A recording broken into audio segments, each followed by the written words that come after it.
Welcome back to the Expansion Pack podcast, where we download this week's content and bring it to you.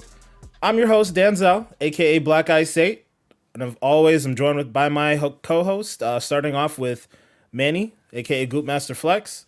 Say what's up to the people. You already know how we doing. We stay gooped and hooping, shooting. And also joined by my other co-host, the man, Chris, a.k.a. May 25th. What's going on, my guy? Oh, what's going on, people? Everybody in America, everybody around the world. This episode 14. We in here. Let's get it. We're in here, for sure. Had an interesting week in gaming. Bit of a quiet week. You know, we don't have too many big topics to talk about, but, you know, we'll get it started as we always do with what are you guys playing? Me, I guess this coincides with what you said with the news this week. The news was not small, not large, but God. It was kind of the medium, you know what I'm saying? And that brings you to what game I'm playing this week. The medium came out on Thursday, but I actually started tackling it last night. And a little bit more this morning. The medium's actually pretty dope, I'm not going to lie. Not only the medium, but as well as Fortnite, you know what I'm saying? And a little bit of... Fortnite? My guy's cracked at Fortnite. My boy's cracked at Fortnite, my guy. Wait, pause. You're serious? You really went back to Fortnite? He's dead serious, yeah. Oh, shit. Oh, my third match back was second place, but I was playing on my PC, and I'm not familiar with the building on that. But, yeah, other than that, those are my games of the week. Okay. Chris, what about you, man? Hey, honestly, man, again, it's been another light gaming week. I play here and there where I kind of fit it in. Been falling asleep a lot after work this week, so I ain't been able to do it like I want to. But, y'all. Pause. Yeah, pause. You guys, this damn Titanfall game, I know I'm late to the party. I know it's been around for a few years. Yo, that PvP is fucking lit. It is lit. I'm in there, and I'm having a good time. Because I think I was getting kind of bored with the PvP options I had in front of me. There's Rogue Company, but Rogue Company isn't really fun unless you're playing with, like, the squad, at least to me. And then, COD is COD, Destiny is Destiny, and they're okay, but they're kind of whatever. But Titanfall is, like, brand new for you, boy, and the movement and new guns and all that stuff. And I didn't know how fun it would be to... have like two kinds of PvP going on at one time, where you have like the little intricate corner style gameplay in the maps, and then the outside of the map is kind of built up for the Titans to run around and fight each other and do crazy shit. And it's like, yo, this shit kind of lit, bro. You know what I'm saying? I think a little more TLC. Like, I wish like I had a battle pass and frequent updates and all that kind of jazz. Because then, Man, in terms of PvP, the way I'm feeling right now, it would probably be like my PvP stream option currently, just because it's the newest shit that I got into, and it's fun. I don't know, super fun. We got to get this man into Apex, ladies and gentlemen. Got to get him into Apex. There obviously isn't going to be the mechs or the Titans or whatnot, but a lot of what you're feeling about Titanfall is how the world's feeling about Apex. So. Titanfall died so Apex could run, basically. It's sad. It's unfortunate. I think EA did a terrible job marketing Titanfall 2 because that game was an amazing game. But, yeah, we'll get a Titanfall 3 at some point. Apex is too big, and I think the original Titanfall had so much hype and fanfare around it. I think that property's tough to leave behind. So I can definitely see them, trying to come back and do the arena shooter thing in the Titanfall universe. So that'd be cool. That'd be awesome. I'll be excited for that, definitely. Yeah, man. As far as what I'm playing, kind of diving into a couple different things. I actually dove into some Titanfall 2 early in the week with Chris when he brought it up. I had to get adjusted to the controls a little bit. but it's still a really fun time. Hopefully we can dive back. I still don't know what I'm doing. Hopefully we can dive back into that though soon, because I really did enjoy myself. And once I was getting the hang of the movement again and all that stuff, like I was jumping on the back of other people's Titans and like shooting out the hatch, and it's just a lot of fun. Really, really, really fun game. It actually gave me a weird itch for Battlefield as well. I've been hungry for that. Of it, yeah. I've been hungry for a new Battlefield game for quite a while. So hopefully we'll get something new this year. But yeah, aside from Titanfall, been playing more Hitman 3. You know, diving more into the sandbox of that game. I've actually gone back and replayed a couple missions just to, take a different angle to unlock more things in the game, basically. And then of course, like Manny said, I've been playing the medium as well. I haven't really gotten too far into it. Probably only like maybe an hour or two deep. I think Manny, you're a little bit further than me, but having a lot of fun with that game, and we'll give our impressions a little bit later in the episode. But next thing we'll move on to here is Chris's icebreaker for the week. So hit us off, my guy. Guys, I think I'm gonna start a thing before I even ask the question. Right, here's gonna be the new thing going forward. When it's icebreaker time, I'm gonna do like this, my Birdman hands, right, and then I'm gonna be like, ding, because I broke the ice. Yeah. All right. So, ding. All right, there it goes.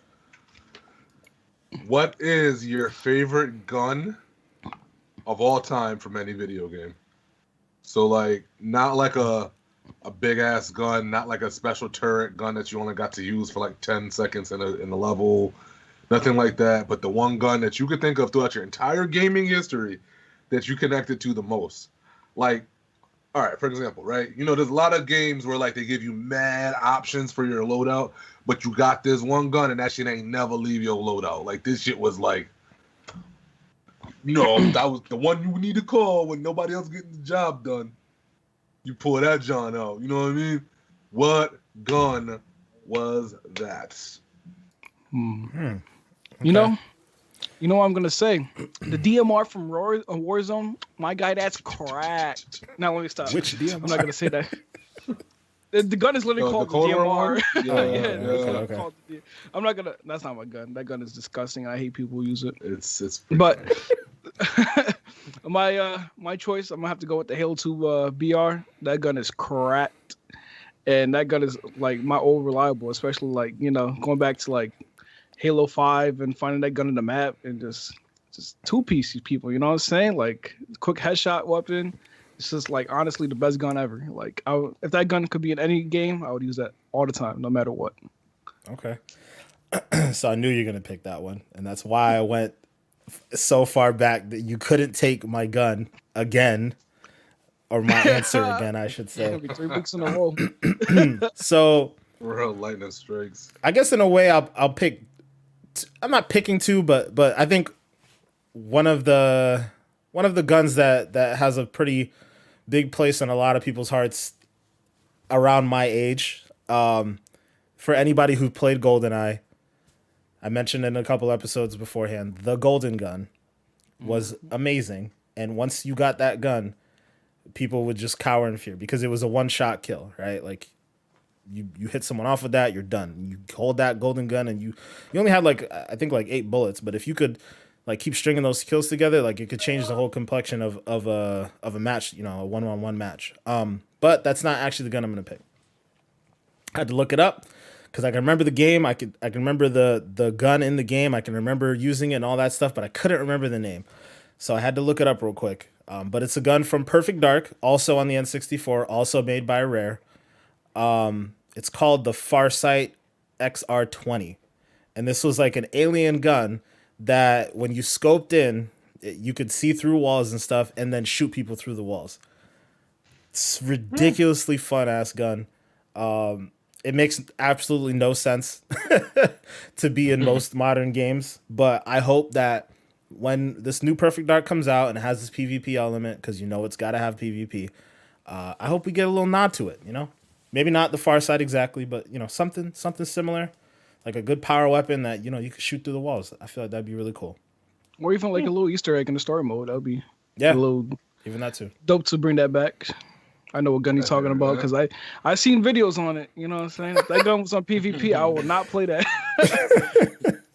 All right. That he said I see videos.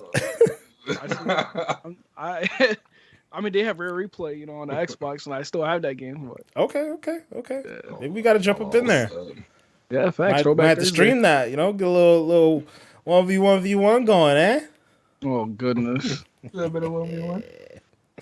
All right, Chris. What about you, man? What's your pick? So I have an honorable mention and then my actual pick. So my honorable mention is I gotta go with the Aaron Till from Damn Destiny.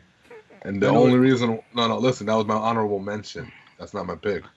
But you had only reason why I do have to mention it because it's important, right?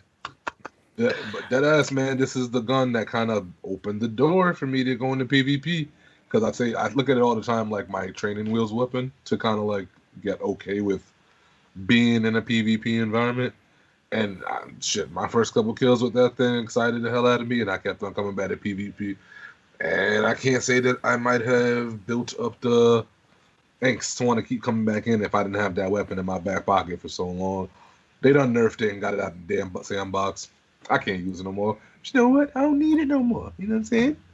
But he has evolved, ladies and gentlemen. I have evolved. Fusion Rifle is making a comeback though this new season. They are. About to pull out my Bastion and go, hey, got me a Aaron Till replacement waiting to go. I ain't really brought it out too much yet, but that's another story. My actual answer would be, believe it or not, the Gauss rifle from Fallout. I don't think it was in 76. It's not in 76 from what I know. I haven't even beat that game yet, so maybe it is in like a later part of the game, but it was in part 3, definitely was in part in New Vegas, and I also think it was in part 4 too, but just with scarce like ammo. Bro. I'm telling y'all, that was the one weapon. Y'all had that one weapon in a video game where you're fighting a boss, and you done pulled out everything else in your arsenal, and it ain't doing no good damage. It's just chipping him. Just, oh man, it's tickling this guy. I'm telling you, bro, you pull out that Gauss, even if you don't get the one-hitter quitter, you're going to at least chunk the hell out of this boss with like 2-3 shots and then kill him. Man, this gun, you ain't even need more than 5 pieces of ammo on you at one time, because them 5 shots going to take out the whole club. You know what I'm saying? Bruh, tell y'all, man, the Gauss. The Gauss. Okay. The Gauss. The Gauss. I don't remember that gun, but what? I don't remember it. Bro, it was like a sniper, but like a electrically charged sniper. And it used 2mm something bullets. They were rare bullets. You couldn't get them too easily. But man, especially with VATS, bro. That was back when I kind of like really needed VATS a lot too, because VATS was like easy mode when it came to aiming. That's what a Gauss rifle was. Nothing nice. That's all I got to say. All right. All right. Bet. All right.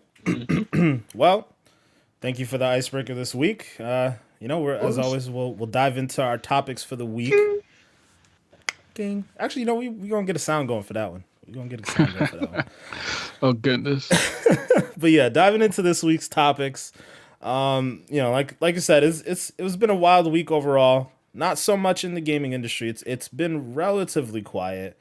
And I don't fully consider this a gaming story, but I feel like we'd be, remiss to not mention what's going on with GameStop. Power to the players. Who actually knew they'll give power to the players? Oh my God. Yeah, like I said, we're not going to dive too deep into it, but it's hard to not talk about the fact that GameStop stock, an old dinosaur is soaring through the roof. A bunch of Reddit investors on Wall Street Bets have kind of teamed up and really just given that stock new life. I think what, back in November, GameStop stock was worth about $15 a share, and I think as of recording, it's up to what, maybe $350 per share, and people are going crazy. Everything is going nuts. Yeah, it's a very wild time. That's all I'm gonna say. Manny? You know, I mean, how I feel about it is, this is GameStop's way of being like, I may have given you $7 for that brand new game you bought a couple weeks back, but here's for all those people invested. Here's a couple $100,000. You know what I'm saying? We're gonna break the bank. I think it's more like we're putting money in GameStop's pocket. Like we're helping them help us. So it's funny because like they went from I seen something where it's like they went from a $2 billion company to a $24 billion company, and it was like, yep, damn, they're Fortune 500 it's overnight like, just because it's like of this nonsense. Like, shout out, you know what I'm saying, for the people who went, they got their bag. Kind of upset. I found out about it a little late, but yeah, it would have been a quick bag for me too. Yeah, man. I mean, it's crazy because it's something that's been discussed for a while, actually a little over a year. They've been talking about the fact that GameStop stock is being shorted, and some people on Reddit feel like it's worth a little bit more than some Wall Street and analysts have been saying it's worth. I just think the story is just completely wild. It's breaking down the fabric of what we know about the stock market. It's breaking down hedge funds, and yeah, it's exposing a lot of people and a lot of different things. But yeah, Thanks. Chris, what do you think about the story, man? I think it's crazy. I think I'm gonna be 100% honest. I really wish that these folks on Reddit would have band together and put their money into something else. I think GameStop and me have a very bad relationship with one another. All right. And I honestly wish that they would have said to themselves, let's take this and put it. Well, how about, put it in Caldors from way back. They went bankrupt and had to close doors. I'm pretty sure Caldors would have really appreciated a little bit of extra stockage, or even Benny's. Y'all ever been to a Benny's recently? Rough, guys. Really rough. I don't even know what brand of toys they sell in there, but they got toys of some sort. And Benny's could use an influx of cash. Y'all could have put your money into anything. Instead, you gave it to these crooks. To be fair, I'll say, I don't want to say we. Reddit didn't choose that stock. Wall Street chose that stock. They chose to short it so bad that people on Reddit found an opportunity. I mean, I'm with Wall Street. Yeah. I mean, I think if anything, be mad at Wall Street. Down with Wall Street. I think all of us have had interesting experiences with GameStop. I mean, full disclosure, I used to be a GameStop employee for a couple years. Yeah, I think the company, it's been a very long time. The company isn't the same as what, I knew it to be when I was working there. Not that it was great to begin with, but I do actually think the future of GameStop is going to be very different than what we all think it is. Like, I think the CEO now is the founder of Chewy, which is like a completely online retailer. So I actually think, and that's a small part of why the stock has shot up a little bit, because Chewy's obviously a very successful company doing completely online retail. So I think that's one thing you'll probably see going forward with GameStop is they'll start to close down stores and they'll move really just to online, and it'll probably make them a lot more profitable. But right now they're definitely in an interesting place. But yeah, definitely. Yeah. But I was gonna say though, shout out to Denzel when he was working at GameStop, because before I even knew him, I was one of those kids that was trying to buy one of those mature games, and then he came out clutch. You know what I'm saying? This was before you knew each other on Xbox. Me out, yo. What can they do? I mean, they're not gonna do anything. I'm just saying, you just gonna dive me out. Denzel was gonna be one. Damn. Bro, I was a kid just trying to play Battlefield 3. My boy's like, yo, you know what I'm saying? No ID, good.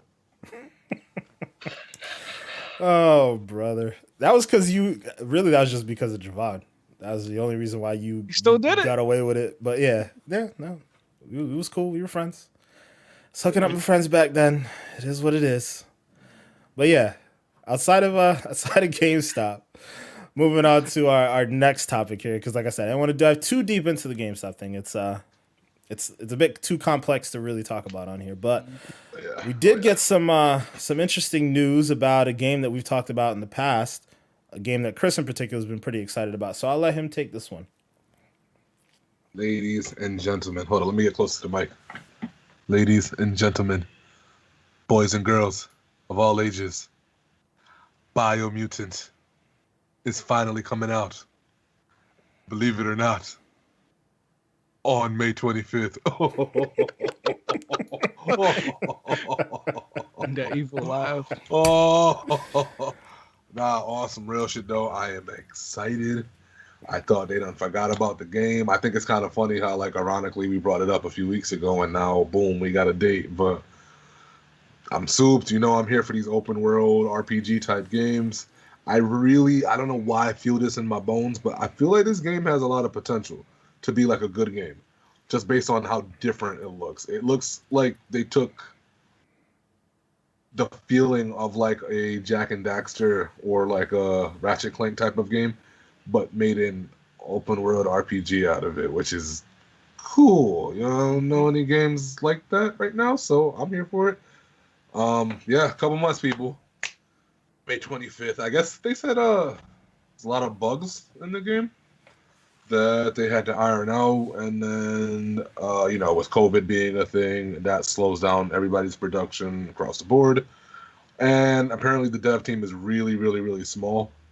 So they only have so many people working on things at one time. So it was originally, I think, slated to come out in 2019, I want to say. So it took, like almost 2 years for them to clean up all these bugs. So I know a couple other studios could have maybe taken note.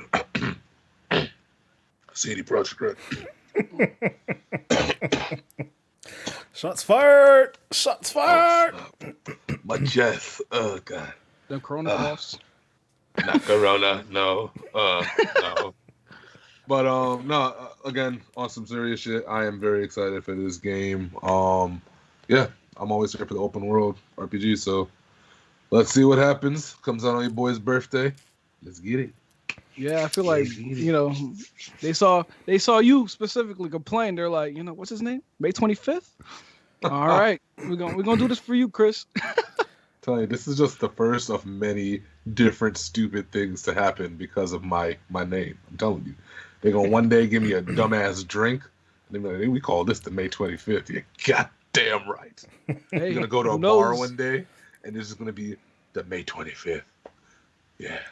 Okay. May 25th energy drink for gaming. You know what I'm saying? No, I didn't. Well, yeah. If it's what's that shit called? G Fuel. Yeah, that John. Yeah, give me one of them sponsored things, man. Yeah. Okay.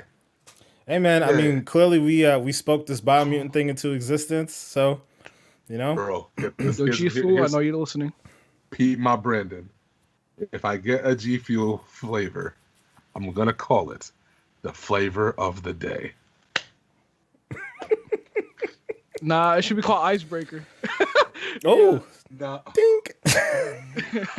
I would only call it that if it got over. If that dink gets over and people start like dinking on Twitter and shit, bruh, then okay, you gotta call it Icebreaker. But that should be like a sound we should do, like an alert, like when somebody follows, subscribes, like dink. Bang, bang. All right. Yes, sir. Yo, I'm telling you, bro, we gotta manifest it, bro. Apparently, we manifested this Biomutant thing. I feel like when we were talking about Perfect Dark at the VGAs, that ended up happening. So, that is actually true. Yeah, we gotta start speaking some of these things into existence. I'm Can we get an Onimusha remake? Oof, Onimusha remake. I mean, I'm totally down for that. That was a really deep cut. Like, just try to put it in the universe. Okay. Hey, I'm here. 1,000% down for that. Okay, bet.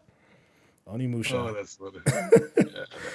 Yeah. So speaking of old things that are coming back, we got an announcement. Well, I guess it's not a new announcement. That G4 is actually coming back. The new news, though, is that they've just started releasing new episodes on Twitch and YouTube starting last Friday. So I don't know if you guys remember G4 back in the day. I remember I used to watch X Play with Adam Sessler and Attack of the Show with Olivia Munn. I feel like the world needs, the G4 to come back. Like we need that kind of dedicated gaming network. Obviously, we have a lot of different avenues for gaming news. Obviously, we're one of them here. There's plenty of different things on YouTube and Twitch and whatnot. But G4 always hit different. It always had a special place in my heart. And yeah, I'm glad to see it back. So what do you guys think, Manny? Yeah, same here. Growing up on, coming home, turning on, I think it was Spike TV, right? We're just turning on the X Play, just see what they, talking about, what they're reviewing. When they be like 3 whatever out of 5 and stuff like that. I was like, yo, that's pretty funny, dog. I think I'm gonna laugh. So it's just bring that nostalgia back. You know what I'm saying? Like bringing this back. You didn't sit there thinking like that. There's no way. There's no way. Yeah. I think I'm gonna laugh. Oh god, yo, that's too funny. But yeah, you just bring that nostalgia feeling back, where it's just like, that kid in me coming back home from school, turning on G4 TV or whatever they have on X Play, Attack on Show. You know what I'm saying? Like it was just a fun. Yeah, I'll watch some episodes, definitely. I hope they can get into some of the older content that they had, like where they kind of showed off behind the scenes stuff, how games were made and so on. I hope they can really find a creative way to kind of revitalize that brand, I guess you could say. I'm definitely looking forward to it. But yeah, Chris, what about you, man? You used to watch G4 back in the day? Oh yeah. I don't know anybody who touched games who didn't know anything about G4 back then. So here's my thing. For nostalgic reasons, just like Goof was saying, it's cool. But there's also a part of me that's also a little bit worried, because I always get excited when they bring stuff back, regardless of what it is. If it's something from my childhood, I'm like, yes. So like, even stupid shit like Full House, they brought that back as Fuller House. They do it with all these things from before. And a lot of times I feel like they don't hit the same way as they used to. So I'm hoping, exactly like what you said, they come up with some creative ways for it to stand out. Because the one thing that they're doing is, yes, they are coming back and capitalizing on nostalgia, but like they are coming back to a crowded field. Like back when G4 was out, it was like kind of G4 and maybe a couple other outlets. But like G4 was like probably one of the more mainstream gaming outlets that we had back then. Yeah. Now, and it was on TV. That's what I mean, bro. Like, it's like a situation where now, if y'all ain't hitting, y'all could easily get muddied out amongst all these other content creators and podcasts and blogs and all that stuff. So they almost have to hit. They're gonna get the initial eyes based on the nostalgia. The first few episodes are gonna probably get people to watch. But what's their plan going forward? Yeah, what's something I'm kind of that's what I'm kind of. But if they do the behind the scenes stuff, I think that'd be cool, man. Because we don't get enough of that. I love watching that kind of shit, which is why even with Destiny, when they do the Vidocs and they kind of show them making the expansions and the whole behind the scenes meetings and stuff that they have on the whiteboards and all that, I eat that stuff up. It's really cool. And yeah, if we got more of that kind of content and some other cool things, I think it could work. They could definitely stick around for sure. All they got to do is find a new Olivia Munn, or get Olivia Munn back, here or there, a couple episodes.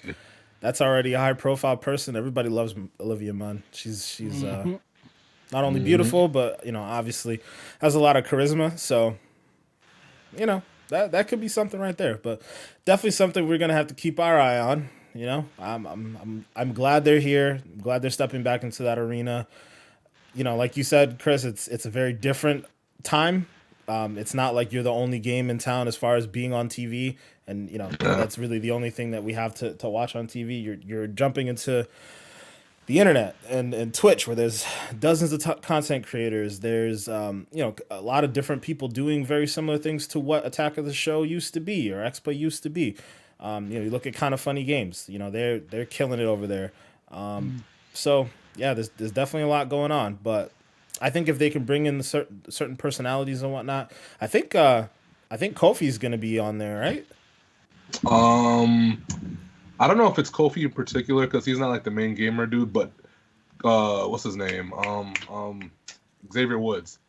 He probably definitely will be there because he's the one that has the show. He's definitely on there. Yes, I feel like Kofi joined him for a bit, but yeah. Oh man, yeah. I haven't seen it recently, so maybe I have no idea how they've been doing it lately. Yeah, Xavier's definitely in there. I mean, I think either way that Xavier's such a big personality as it is, so he's got G4 on his tights right now as we speak. Like when he comes out to the ring, they say G4 on him. There you go. That's the type of promotion, man. He's not. Yeah, he is trying to branch out. He's getting it popping. I respect that 1,000%. So. Yeah. So yeah, we'll keep an eye on that for sure. Like you said, I'm definitely looking forward to it. But moving on, some of the other news we got this week. Microsoft had their earnings call, and we got a lot of interesting information around Microsoft's money situation. They seem to be doing very, very well as far as Xbox goes. Obviously, even with a constrained supply system on Xbox Series X and Xbox Series S, seems like they're selling literally every one that they possibly can. And they basically had said something to the effect of Xbox making enough money in like the last 3 months to buy Bethesda twice over. It's like, wow, it's ridiculous, man. I mean, they're diving in the money. But another big thing that came out of that earnings report is that Game Pass has hit 18 million subscribers. So again, just money flying into Microsoft's pocket. As we talk about all the time, Game Pass is easily the best deal in gaming. Microsoft just keeps garnering more and more goodwill. That they sidestepped their little fiasco last week that we talked about, but yeah, it just seems like they're just they're gonna keep chugging along, keep being the juggernaut that we know that they can be. So it's really interesting to see. What do you guys think about this, Manny? It's huge. With Game Pass especially hitting 18 million players around the world, or 18 million subscribers, coming at $10.99 a month, which gives Xbox a lot of revenue to work with stuff, possibly even adding more studios, as we said, and where they doubled basically what they paid Bethesda in the last couple months. So if they decide to use this money to buy another gaming studio to add more content for Game Pass, it will be a big W for everyone who has Game Pass. And I'm excited to see what Microsoft does with the future of it, pretty much. Yes, sir. Chris? I think it's huge, man. It kind of just goes to show like how big it's gotten over the last few months, especially, and I think also on PC. Because a lot of people always hear Game Pass, and a lot of people forget the PC portion of things, and something like how the Medium is. The Medium is like a Game Pass exclusive, Xbox exclusive kind of game or whatever. But like I know a lot of people in particular with this game, because there's not that many horror games out there, not a lot of good ones, right? So that people are kind of like itching, I feel, for a horror game. And for the fact that you could easily just kind of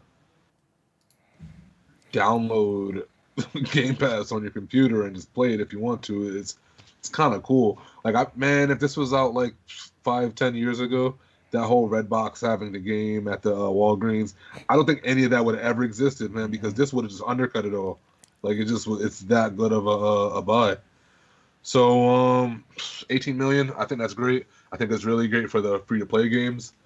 With the free-to-play games in particular, all this does is make a bigger player base for all of their games. So, Sea of Thieves, Destiny, all the free-to-play games that they have on there do nothing but benefit from this.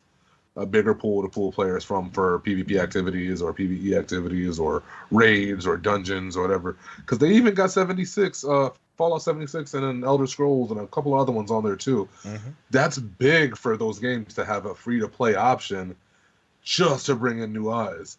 Like they even offer with Elder Scrolls a lot of the older expansions for free built into the shit. And you don't really got to worry about it. The only one you really have to worry about is getting the newer one that comes out. But all the older ones are already there. It's just, it's nice. It's convenient. Mm-hmm. It's just, yeah. I'm not surprised by 18 million. I think they've done a very good job with this. And hell, they just added a bunch of new shit this last week. I want to say they added a bunch of new shit. So yeah, no, go ahead, Microsoft. I see y'all. Yeah, I believe they just added. They recently added Control. Mm-hmm. Obviously, as we'll talk about momentarily, we got the Medium on there and whatnot. Yeah, I mean, it's great to see them chugging along. It's no secret that we love Game Pass here on the Expansion Pack podcast. So, we're glad to see more users are diving in. I'm sure that number is going to keep skyrocketing. Chris, you mentioned PC being a thing that nobody really talks about, but I think another thing that people aren't really talking about as much is mobile.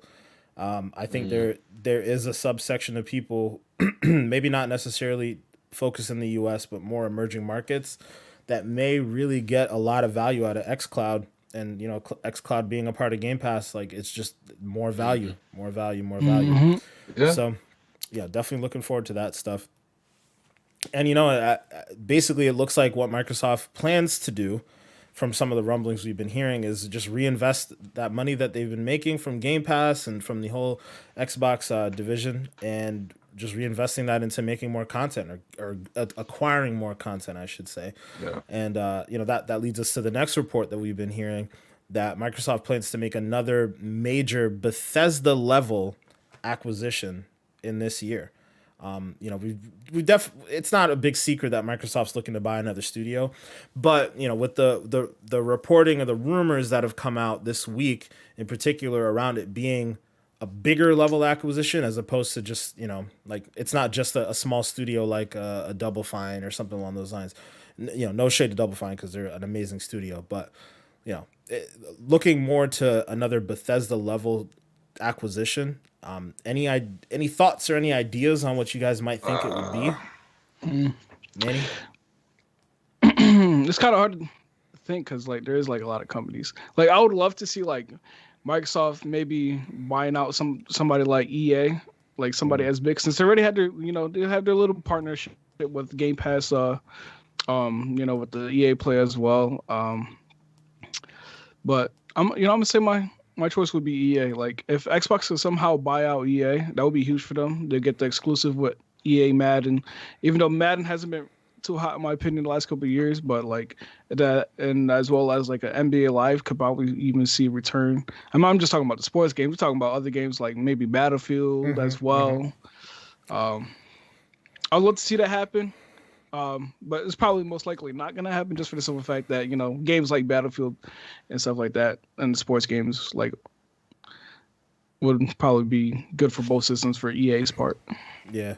Yeah. I mean, but at the same time, if they're getting it's possible, bought, if they're dropping 7 point, I mean, it sounds like it might cost a little bit more, but let's say they drop 10. Man, I can't even think about that. Yo, imagine Xbox buys Nintendo. God, that comes back. Xbox gonna be laughing at them. This feels like a flashback we're having here. No, but yeah, imagine if they dropped 10 billion to try to acquire EA. I mean, I think that would be crazy. I don't know if that strategically makes as much sense, but I think it'd be something interesting. Chris, what's your pick? I got a bunch of shots in the dark here because I feel like I didn't expect Bethesda or ZeniMax, I think it was, or whatever it's called. I didn't expect them to get bought out ever. Like, I didn't think that was ever going to happen. And it did happen. So, and if they're saying it's on the same level as that, it's got to be something else that I don't expect to happen. But it does happen. So, I feel like you kind of have to go big here. Like, it's got to be something like BioWare or like Capcom or like something big, right? Yeah, it has to be because BioWare would be EA. So I'm sorry. Yeah, you're right. But something along those lines, it has to be. And I mean, I'm not even gonna try to hop on his answer just to do it, but like, I really kind of hope it's EA too on another level because like just strictly for the sports things, because I feel like 2K in itself has kind of they don't have competition, so because they don't have competition, they're able to rest in certain areas. And that's like across the board on like almost all their games. I mean, hell, they don't even make the wrestling ones anymore. You know what I mean? Like, it's just, it'd be really nice to see Microsoft buy EA and take their sports component and like revamp the hell out of it. and then make it like a Game Pass thing. Because imagine if Microsoft bought it and did the thing that we've been talking about when making it like more of a game of the service model instead of like, dude, and it's in Game Pass. That I love that idea. What? And then, you know what be EA can awesome. do too. You know what I'm saying? If Microsoft buys EA and EA Sports, you know, Xbox doesn't have an exclusive baseball game like PlayStation does. I mean, maybe they can like add a studio onto, or like add more developers to like create a baseball game for Xbox and be that Xbox exclusive. PlayStation doesn't have an exclusive baseball game anymore because the show's on They Xbox don't? now. Yeah, It is. that was a part of the MLB's contract with Sony Studio, is that it has to be multi-platform, so they will be making it for Xbox now. You know, I can't wait till the show comes out for the Xbox. Yeah, we should be seeing that actually pretty soon, apparently. But yeah, I definitely understand you guys' answer in regards to EA. I don't think it would be EA. I would love for it to be, but the report that I believe, from what I remember hearing, the report said that they were in competition with EA to buy some of these studios. So it sounds like Amazon, Google, Tencent, obviously Microsoft, and I think EA are in competition to buy a couple different studios. I don't think EA has the money to outright buy, or I don't think they'd be willing to spend the money to outright buy a studio as big as Bethesda or ZeniMax. But for me, I kind of feel like it might be Konami. Konami and Sega are two pretty good guesses to try to dive in. I mean, both of those companies just recently kind of split off their gaming division. And it sounds like, you know, a lot of time in business, you do that to get ready to sell. You know, yeah. I can definitely see Microsoft trying to acquire Konami for, you know, the Silent Hill franchise, for the Metal Gear franchise, for, I mean, a number of different things. So I don't know if I would consider it the same as a Bethesda level acquisition in my mind, because I'm more fond of Bethesda's properties. But yeah, I think Konami would be huge. And Microsoft really wants to try to get a foothold in Japan. And I think either one of those two studios would be a strategic play to do that. And I do think if it's going to be a big acquisition, even if it's not Konami or Sega, I think it will have to be a Japanese studio. Not have to be, but I think they will try to make a play for a Japanese studio. And, you know, Capcom was the other one that you mentioned, Chris. And, you know, we've talked about Capcom a lot in these couple weeks. I would love to see Microsoft. They don't need it no more. Go ahead and give it to Microsoft, man. Y'all don't need that shit. Maybe they'll make a good Resident Evil multiplayer game if they buy them up. Well, maybe we'll get a fucking Marvelous Capcom 2 remastered. That's or all Power I need. Stone. I feel like we're going through our greatest hits because these are the games we're always talking about, man. But yeah, Stop the pod. Yeah, man. God damn it. I feel like we know for sure Microsoft's going to do it, right? They're going to pull the trigger on some studio. And I think it's a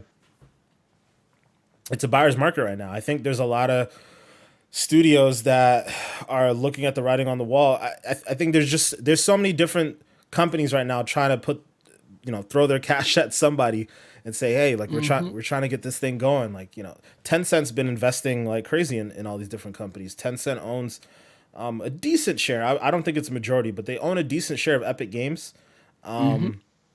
You know, they have their own. I think they have their own built-in studios as well. So Tencent has a pretty strong foothold in gaming. They're kind of like that mega corporation that kind of has their foothold in everything because they also make movies. I'm pretty sure they made that they had a hand in making that most recent Kong movie, which is kind of weird to think about. But yeah, and then obviously we got Amazon, you know, trying to do their thing with Luna. We've got Google trying to make Stadia happen.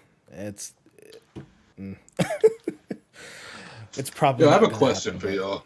What's up? Do you guys think, and this is probably just not going to happen, but what do you guys think the odds are of Microsoft saying, let's buy like a cell phone company? So like a T-Mobile or like a AT&T or some shit like that, taking it over and then making their own like phone service that's like bundled with like Game Pass and shit, and then pushing that out to folks.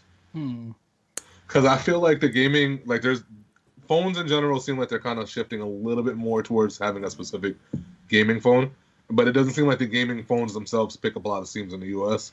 It seems like a lot of that stuff is big like in the UK and a couple other spots. But I'm like, what if that was something that they did? Because I think that would be huge too. If they bought out one of these little cell phone companies and took it over and kind of like pushed their own thing, like that's crazy big. That's big. Like that's like. I think it would be interesting. I think the chances of that happening are pretty much zero.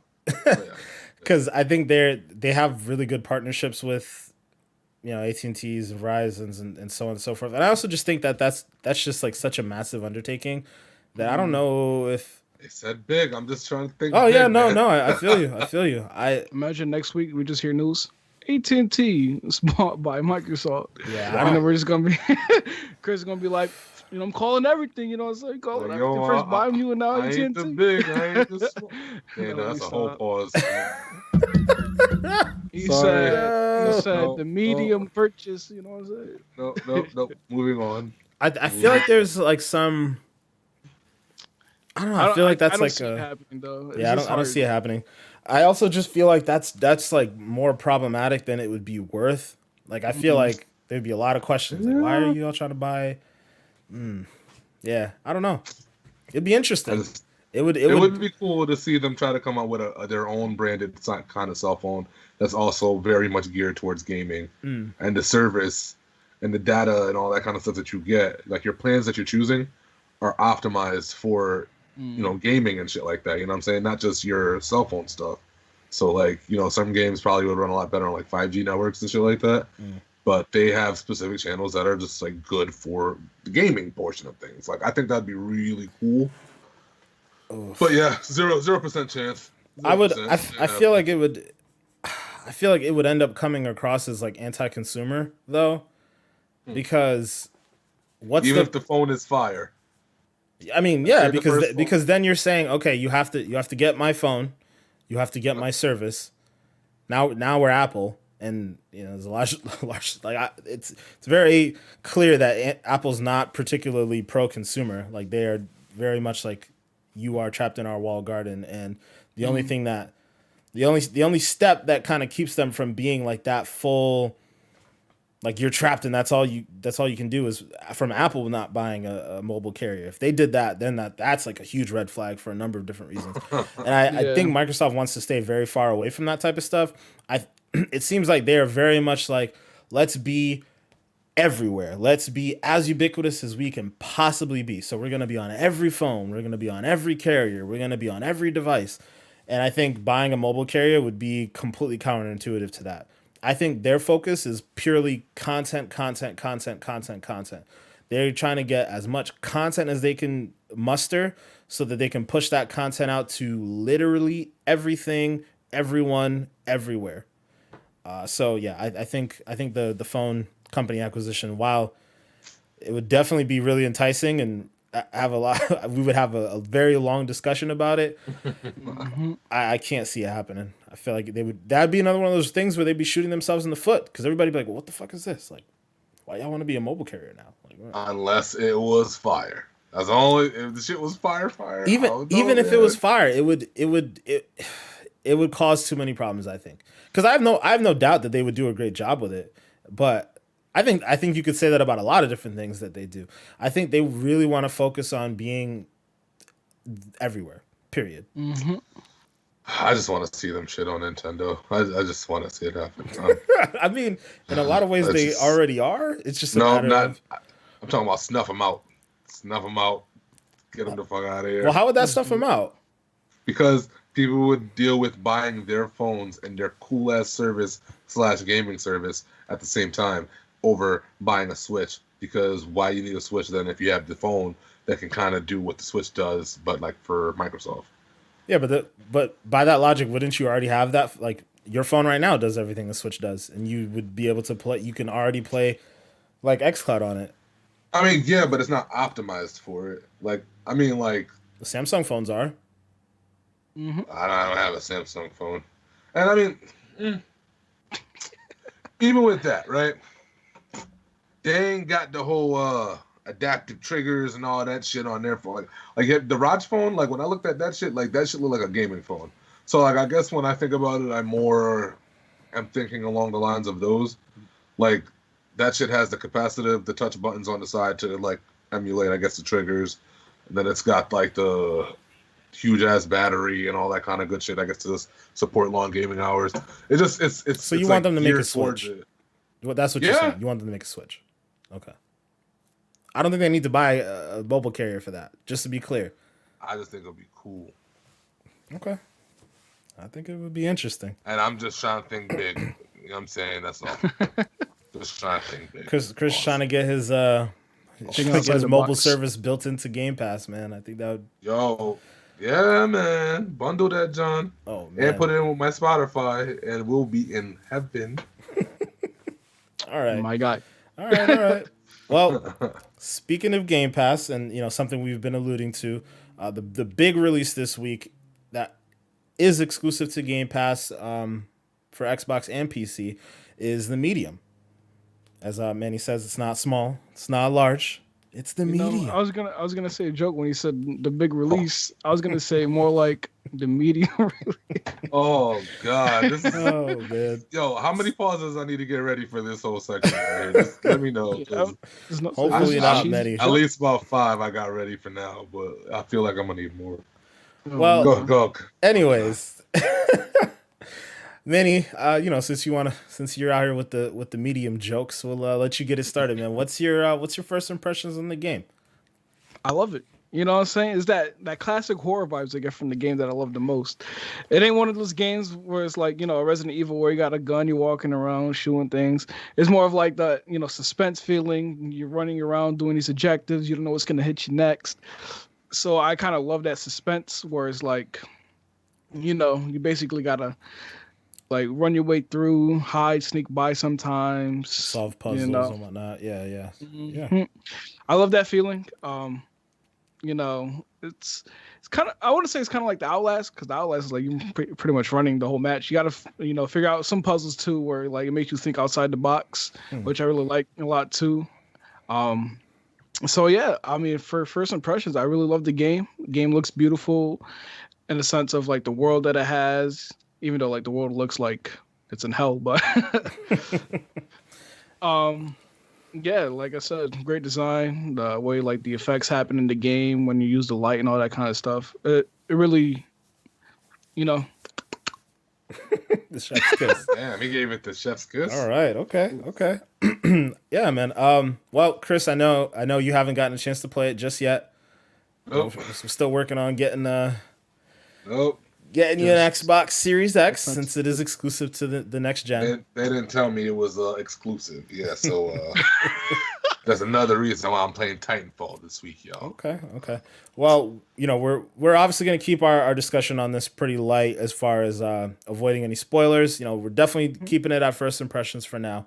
I think we might try to do a separate review episode to kind of dive into it a little bit deeper. Maybe Manny and I will do so. But keep an eye out for that.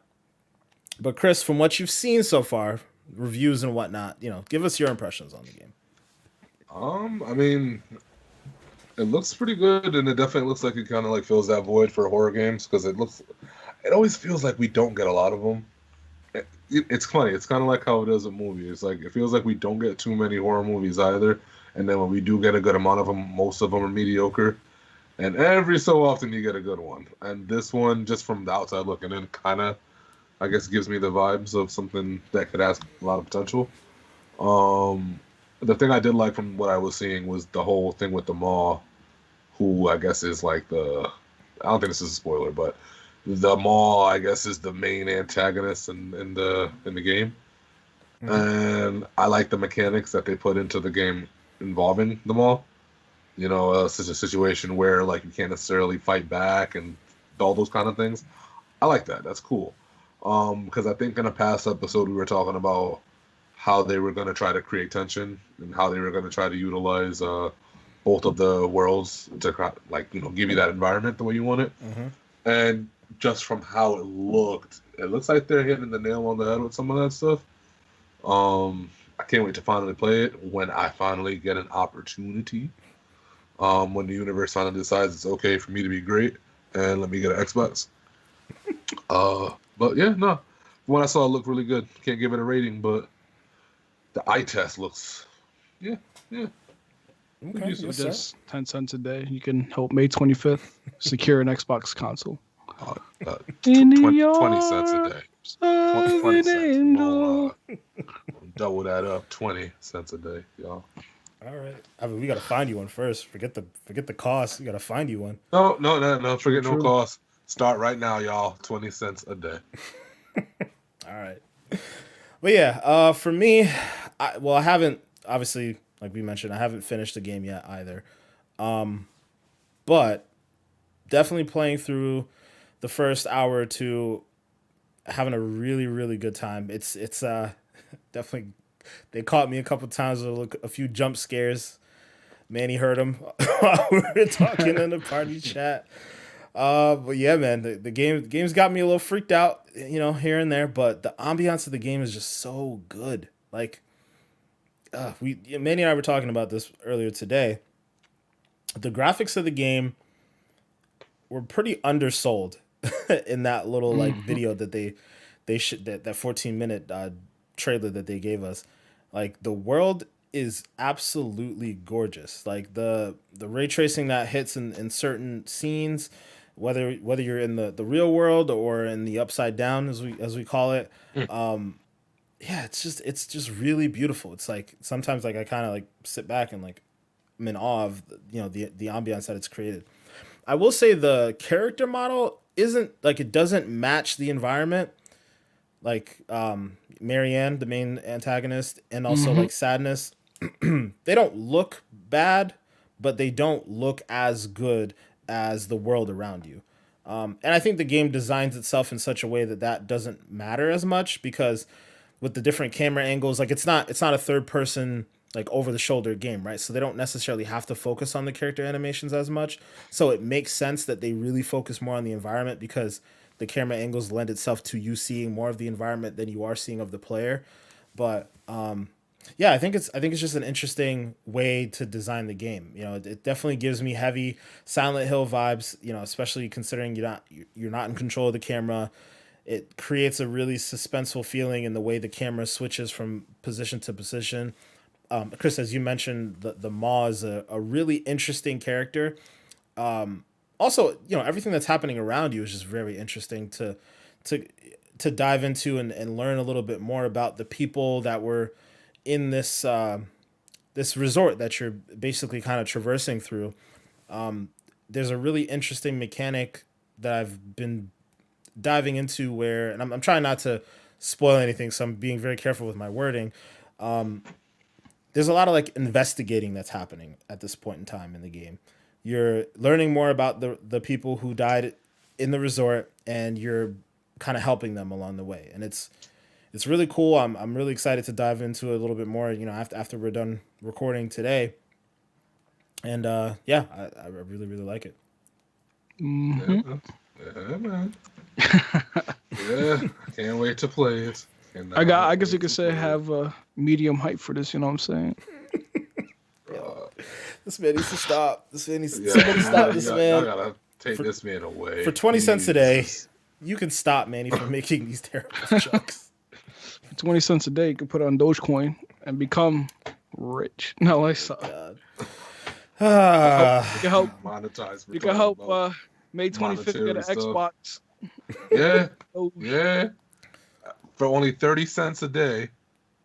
Yeah. 40 cents a day. Oh man. You're helping me out. Yeah. But man, so something I wanted to get into with you, Manny, about the medium. One of the things that they really focused on a lot when they were talking about this game was the audio design and like the music and whatnot. They is really highly touted that the composer from Silent Hill is going to be involved or is involved with this game. It seems like one thing that I noticed is there's a very specific sound design for when you are in the regular world, and a very different design when you're in the upside down. And I've actually learned that the Silent Hill composer is the one who's actually in charge of doing the upside down sounds or audio, and there's a completely different composer. I wish I had his name. A completely different composer for the real world, and I feel like it definitely, it's so noticeable. All the different sounds, kind of helping to create that sense of immersion. Me playing with these A50s on, like, that shit's got me shook, man. With the Dolby, I'm saying. Yeah, like with the Dolby Atmos hitting, like, it's got me shook, man. I was curious on your thoughts on the audio, Manny. Yeah, the audio. I mean, like, the audio from every little thing, like the particle effects and everything that you should do around the world, as well as, like you said, the just being chased around in the upside down world by, whatever's chasing you, and then as well as just the suspense around the music playing in certain situations, whether if you're being chased and you're hiding, or if you're just like searching around looking for clues and stuff like that. Just like, I feel like the audio design really was done well with the game, so I do agree with what you're saying. It's really unique in my opinion. Yeah, man. Yeah, when you're in the upside down, you're hearing like these souls like whispering to you, like, bro, like when they're screaming, I'm like, bro, like, I don't know if I can go through this. Is mad weird. Yeah, and that, I know we mentioned it before too, and it's, again, this wouldn't really qualify as a spoiler, but there are certain moments where Marianne switches between the different worlds, and like there's this audio cue that happens. It's like a, I don't know, it's like a screaming, and it's so jarring. It like really messes with me. And I guess it's another one of those ways where it definitely immerses you with the character, because Marianne kind of goes through like a bit of a headache when it happens. So it's like, all right, like this, how can we induce a headache with these players? Like, just pump some like really loud ass audio into your ears. Definitely be catching migraines. it'd be getting me stressed out, that's for sure. But yeah, I mean, like you said, I'm really liking what I see so far, and I'm really excited to dive back into it. Hopefully we'll be able to report soon with a little bit more of an in-depth review, where we talk a little bit more about the story, and something that would end up being more spoiler-filled for those who want to, consume that content with us. But yeah, one thing I would have to say, even having not beaten the game so far, I actually think this is a bit more of a Game of the Year contender than Hitman, and people have really been raving about Hitman as a Game of the Year contender, even though it was like the first game to hit for the year. I just feel like the medium is just so much more unique of a game. In a lot of ways, it's not that unique because we've seen a lot of this gameplay style from Silent Hill, but adding in the mechanic of the two worlds and how all of that plays into the story and how they play it into the gameplay. Like, you can't get to one part of the map without being in the upside down world, and just the way that they are able to play those two things off of each other with what so far has been a really interesting story. I think this is, for me, the first Game of the Year like contender. Manny, I don't know how you feel about it, but yeah, I mean, I can't wait to dive more into the story to really put into that, because like I said, the game does play really well, but it definitely does have potential to be like one of those big hitters that I would consider to be a Game of the Year contender. Mm-hmm. Yeah, man. And it's been a while since Xbox had that exclusive hitters. You know what I'm saying? That exclusive Game of the Years. So as we've seen in the last couple of years, especially last year, with PlayStation exclusives taking over the Game of the Year list. So this is big for Xbox too. Yeah, man, they need something. Although I wouldn't be surprised if Halo was in that Game of the Year conversation this year. I mean, Halo definitely is. It needs to be, because it's shaping up to be pretty good, and they need it to hit. So, as we always talk about, but yeah, we'll like Manny, we'll come together and we'll have another little review more about the medium down the road.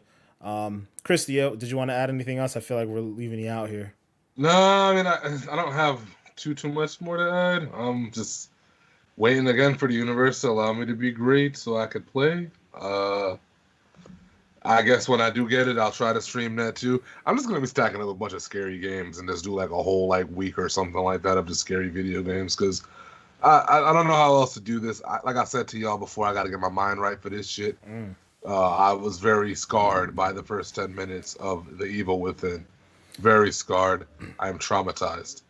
That was very rough to just throw me in like that. So I gotta get my shit right, and eventually I'll play. But yeah, I hope I can echo everything you guys are saying, and yeah, I'm looking for a game of the year experience my damn self. So far I can't. Okay.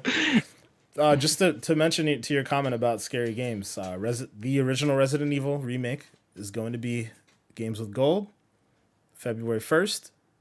So that's this Monday, this coming Monday. So gotta go ahead and get that downloaded. Jesus. Stream it to the people. You got no excuse. You better dive into that, Chris. Yeah, man. Bruh.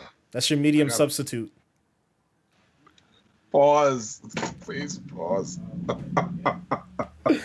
Oh, that wasn't even where I was taking it. Gosh. Oh, ladies and gentlemen. I don't want a medium substitute. It may not be the medium, but it's a small take into the horror world. You know what I'm saying? Oh, God. All right, Goop. Get this man out of here. God. Ladies and gentlemen, I think that's our time. Thank you for watching. As always, Manny, let the people know where they can find you. You already know, twitch.tv/GoopMasterFlex. Also on Insta and Twitter, even though I'm on Insta more, GoopMasterFlex_TTV. You know me, MM Beans. Peace. Oh. All right, Chris, what about you, man? Little outro this week, Goop. Okay. Well, as always, on everything, MAY25THXX on everything. As always, too, on Gmail, too. So, if you need a pen pal or some shit like that, I be pen palling. Yeah. All right, guys. As always, I'm Black Ice 8. Catch me on Xbox, PlayStation, Steam, Twitter, Facebook, pretty much everywhere, except for Instagram. That's going to be BlackIce8_gaming. As always, thank you guys for watching. Make sure to like and subscribe, and we'll catch you guys next week. Peace.